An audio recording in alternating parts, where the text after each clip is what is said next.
حلقة جديدة من قناة أحمد المحترف للأندرويد. طبعا شباب اليوم حضر لكم فيديو غير شكل عن الفيديوهات الأخرى. أولا شي نطفي كل الفيديوهات. أول شي اليوم فيديو مالتنا عن اليوتيوب. راح أطلع لكم كيف تختارون أفضل قناة لمشاهدة مراد علمدار. طبعا مراد علمدار أفضل قناة لمشاهدة مراد علمدار الجزء الأول.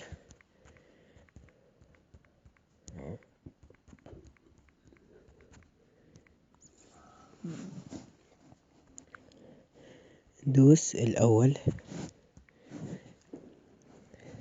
تختاروه من هذه كراكتا ما أعرف شلون شو اسمها القناة، بس تعرض أعزائي المشاهدين مساء الخير من مركز تعرض وادي الذئاب الجزء الأول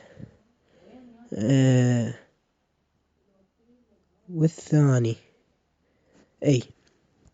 انطب على قوائم التشغيل الجزء الأول بس تعرض.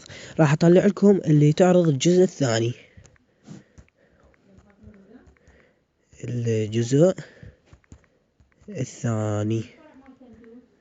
الثاني مراد علمدار الجزء، حتى لو تكتب مراد الجزء الثاني هذا الجزء الثاني. الجزء الثاني تقدرون تطلعوه من هاي القناة. هاي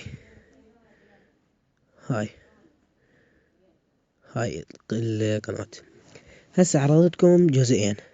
أما الجزء الثالث والرابع والخامس راح تطلعوه من قناة موحدة.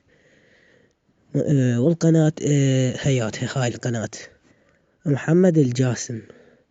هاي محمد الجاسم هاي الأول واحدة. مسلسل وادي الذئاب الجزء الرابع الحلقة 1. أما الجزء الثالث همين نفسها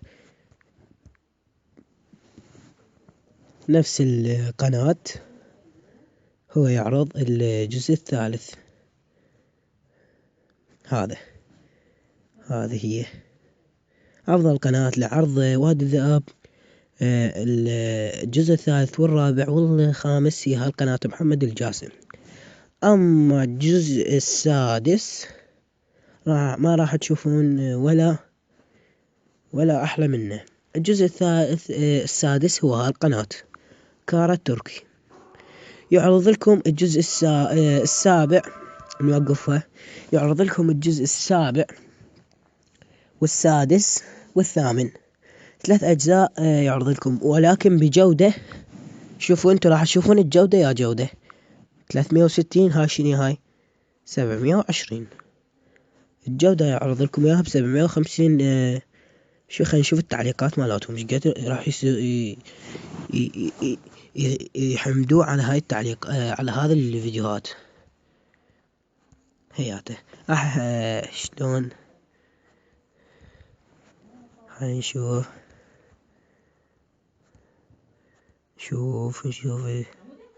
احسن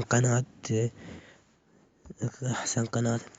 طبعا مثل ما شفتوها هاي هي القناة وهاي هي صورتها كارا تركي HD اسم على مسمى. وخليني اعيد لكم الجودة 720. اما خلينا نطب على قناته ونشوفكم ايش كم جزء يعرض.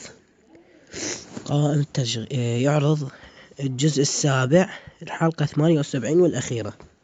قوائم التشغيل يعرض الجزء السادس الجزء السابع والجزء الثامن. هذا هو الجزء الثامن 1 2 3. يعرض 3 أجزاء مباشرة. أما الجزء التاسع والعاشر فمن أي قناة تقدرون تشوفوه، بس أني إن شاء الله الجزء 11 أعرض لكم إياه بجودة عالية، وأحاول أدبلج لكم إياه إن شاء الله. مع السلامة، ولا تنسوا الاشتراك والإعجاب بالفيديو.